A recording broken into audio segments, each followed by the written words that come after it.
네, 김동준의 스몰캡 전략으로 이어가 보도록 하겠습니다. 신한금융그룹 서울금융센터의 김동준 부장 모셨습니다. 안녕하십니까? 네, 안녕하세요. 네, 부장님 오늘은 어떠한 스몰캡 기업 가지고 오셨습니까? 네, 여러분들 잘 아는 기업입니다. 교촌 F&B입니다. 재평가가 필요한 실적주다 이렇게 볼 수 있겠습니다. 수익 구조가 정상화되면서 이익 규모가 레벨업 될 전망입니다. 신사업도 있지만은 또 해외 모멘텀도 주목된다. 또 6월 3일 대선 이후에 새로운 정부들의 내수 경기 부양책이 나올 것으로 보이기 때문에 이런 또 수혜가 필요한 또 치킨 브랜드 중에서 선도 업체다 이렇게 볼 수 있습니다. 교촌 F&B 오늘의 스몰캡 기업으로 가지고 오셨습니다. 또 이제 다음 주면 대통령 선거가 있는데 새 정부가 들어서면서 내수주에 대한 기대가 높아지는 가운데 교촌 F&B도 한번 보면 좋겠다라고 말씀해 주셨고요. 그렇다면은 뭐 다 아시겠지만 치킨 기업 그래도 기업에 대한 소개를 좀 듣고 가도록 하겠습니다. 예, 1999년에 설립됐고 2020년에 상장됐습니다. 치킨이죠. 치킨 프랜차이즈 업계의 탑3에 해당되는 업체고요. 매출 구조는 우선 국내 프랜차이즈 매출이 93%입니다. 가맹점의 원부자재를 공급하는 매출, 또 소스 매출까지 포함되는 개념입니다. 글로벌은 매출이 4%, 신사업은 3% 정도인데 해외 사업은 지금 적자 중이고요. 또 신사업 중에서도 이제 팩 사업을 하고 있는데 역시 팩도 아직 적자인 상황입니다.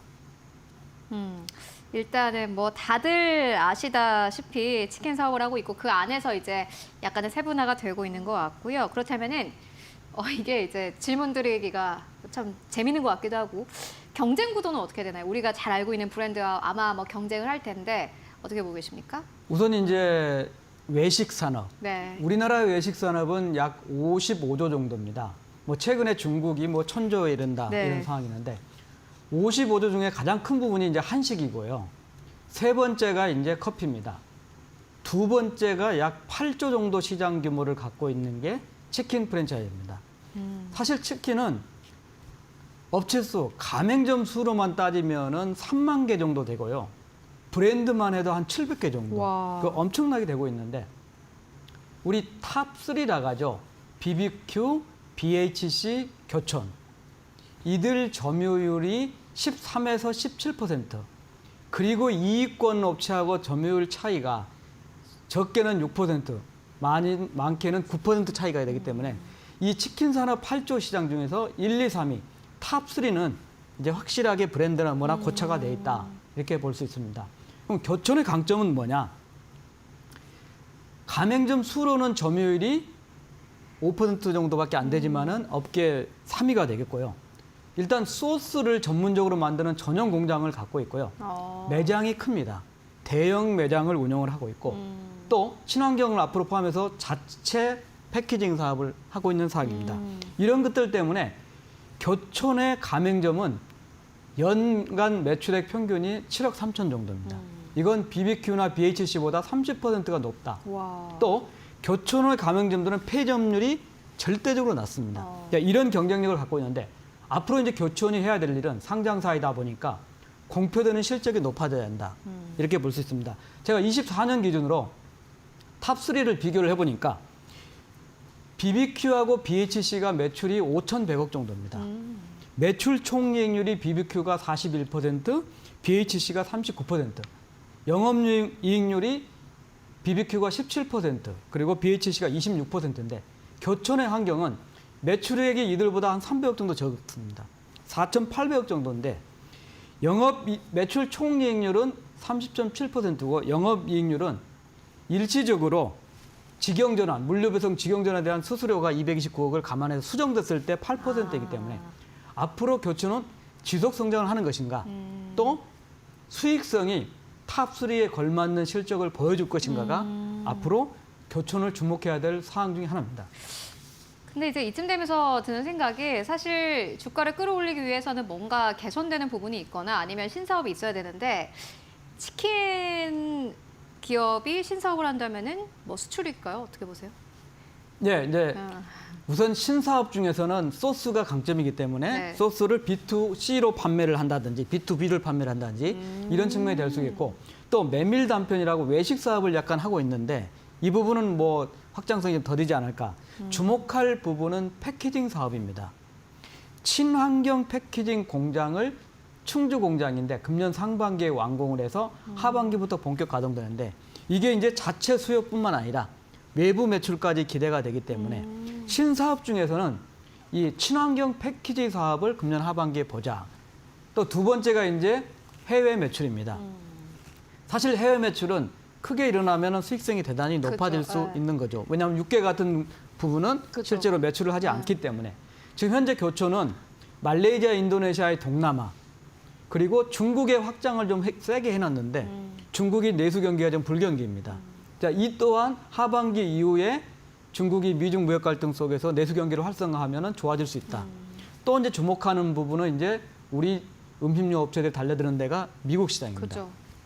이 미국 시장의 경우에는 LA에 1호점을 지금 개편을 하고 있습니다. 더 크게 확장을 하고 있고 로봇을 들여다가지고 자동화를 하고 있기 때문에 이게 8월이나 9월에 완공돼서 4분기부터는 본격적으로 가동될 거기 때문에 교촌도 미국을 주목할 필요가 있다. 그러니까 중국의 내수 경기에 대한 수혜 그리고 미국의 새로 모델링 해가지고 나오는 LA 1호점을 포함해서 매출이 나타날 수 있다. 그럼 해외 매출이 얼마냐? 24년에 194억에서 금년도에는 특히 이 미국이 오랫동안 클로징을 하기 때문에 네. 170억 정도로 줄고 26년에는 230억으로 크게 늘면서 지금 대규모 손실을 갖고 있는 미국 법인이 26년 하반기부터 흑자가 되지 않을까. 더디지만은 이 수익성이 좋아진다는 측면은 해외 사업을 본격적으로 할 개연성이 치킨 업계에도 있다. 그리고 교촌은 중국과 미국이 주목된다. 이런 측면입니다. 일단은 뭐 여러 가지 사업 쪽에서 좀 기대가 되는 부분이 있는 것 같고요. 가장 중요한 것은 주가가 아닐까 싶습니다. 주가는 사실 뭐 이렇다는 움직임을 전혀 보여주지 못한 상황이고 보니까 4월부터는 조금 내렸어요. 어떻게 보세요? 우선 이제 실적을 한번 살펴봐야 되는데요. 네.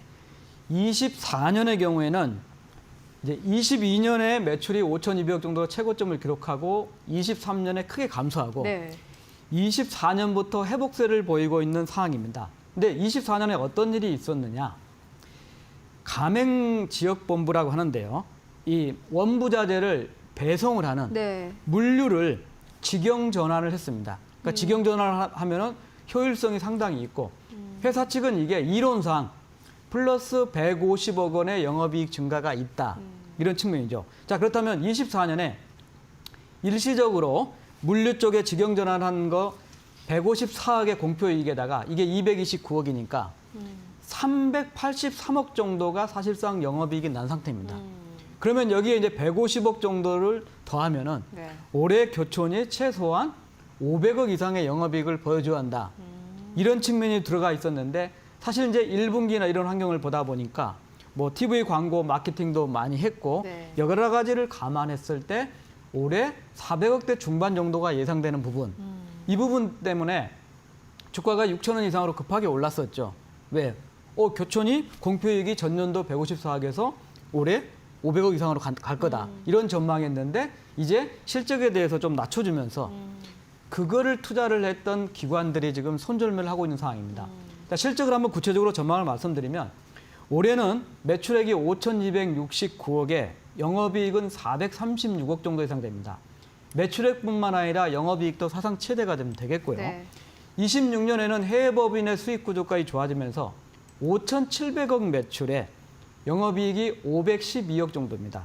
영업이익률로 따지면은 금년도에 8.3% 그리고 내년에 9.0%인데 말씀드렸듯이 탑3의 빅2의 영업이익률이 20%에서 17% 정도이기 때문에 아직 교촌은 갈 길이 멀다. 빠르면 26년에 10% 영업이익률, 저는 9.0%로 전망을 하지만 늦어도 27년에는 영업이익률이 10%가 된다. 그렇다고 하면은 매출액 6천억대하고 영업이익 600억 정도를 충분히 확보한다면은 이제 교촌도 실적주로 발돋움할 거다는 측면입니다. 자, 주가 말씀드렸듯이 지금 주가는 기대가 컸던 기관들이 매도를 하는 데다가 두 번째로는 이 음식료 업체들의 시가총액이 너무 커졌습니다. 네. 그리고 수출 모멘텀이 커졌기 때문에 그렇죠. 철저한 소외주입니다. 그래서 사실 리포트들을 보면 교촌을 제대로 정밀하게 분석한 리포트들이 거의 없다. 이렇게 볼 수 있습니다. 자, 치킨의 내수 시장 성장을 지속할 것으로 보입니다. 그 닭 소비 이런 걸 감안했을 때. 네. 두 번째로는 수익 구조가 정상화됐고 이익이 규모가 커졌다. 레벨이. 이거는 이제 말씀드렸듯이 밸류업과 연관이 되기 그렇죠. 때문에 긍정적이라는 측면이고 또 조심스럽지만 친환경 패키징 그리고 미중을 중심으로 하는 해외 모멘텀도 될 거다. 이제 마지막으로 주주환원 정책입니다. 네. 최대 주주 특수관계인이 69.4%고요. 3월 말 기준으로 기관이 3.6%인데 이 기관이 일부 지금 손절매를 하고 있다는 측면입니다. 주주환원 정책으로는 1월 달에 100% 무상증자를 했고요. 차등 배당을 계속적으로 실시하고 있습니다. 최대 주주는 적고 일반 주주는 많게. 네. 또 지금 자본준비금을 이익잉여금으로 전환했습니다. 네. 이거는 이제 주주들이 배당을 받을 때 세금을 안 내는 비과세 배당이다. 그래서 최대 주주 지분율이 높아가지고 유동성이 적고 외국인이 접근하기 어려운 구도지만은 기관들이 다시 살 수 있는 구도.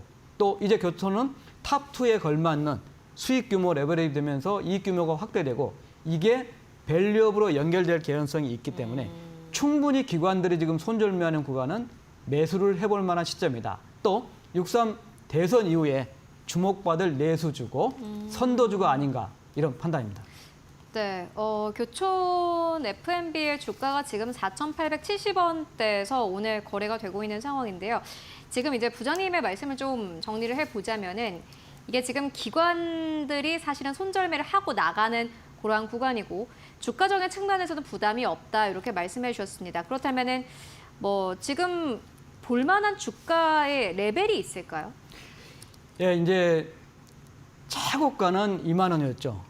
2020년 높습니다. 상장했을 때. 아. 근데 그동안 쭉 본다고 하면은 최고가는 사실상 10,000원 정도였던 상황입니다. 최근에. 예. 예. 근데 52주 최고가로 좁혀서 본다면은 6,500원 정도입니다. 약간의 지금 뭐 원부자재 가격이 올라가면서 수익 규모가 커지는 걸 좀 감안한다면은 이 6,500원을 뚫는 데는 시간이 좀 필요하겠지만은 치킨 업계의 성수기는 철저하게 상반기보다는 하반기입니다. 그러면 하반기의 모멘텀까지 감안하면은 6,500원, 52주 최고가를 충분히 두들겨 볼 만한 그런 주가 형성이 되는 게 아닌가 이런 판단입니다. 네, 교촌 F&B 일단 뭐 치킨 브랜드들이 꽤 많은데 교촌 F&B는 본인들이 이제 회사를 운영하는 그리고 비즈니스를 하고 있는 이 모델만 본다면 굉장히 모범적이다라고 볼 수 있을 것 같습니다. 패점률도 낮고 영업이익률은 물론 다른 기업들 대비해서 약간 낮긴 합니다만은 그래도 안정적으로 사업이 잘 진행되고 있는 점 그리고 신사업에 계속 도전을 하는 점 그리고 잘 팔리는 것 위주로 다시 한번 사업을 재편하는 것 이런 것들은 긍정적으로 보여지는데 다만 주가 자체는 움직이지 않고 있는 상황이고 6,500원대까지는 앞으로 충분히 가능하다라는 의견 듣고 왔으니까 앞으로 여러분들 함께 참고해 보시면 좋을 것 같습니다. 네, 지금까지 신한금융그룹 서울금융센터의 김동준 부장과 함께 이야기 나눠봤습니다. 말씀 고맙습니다. 감사합니다.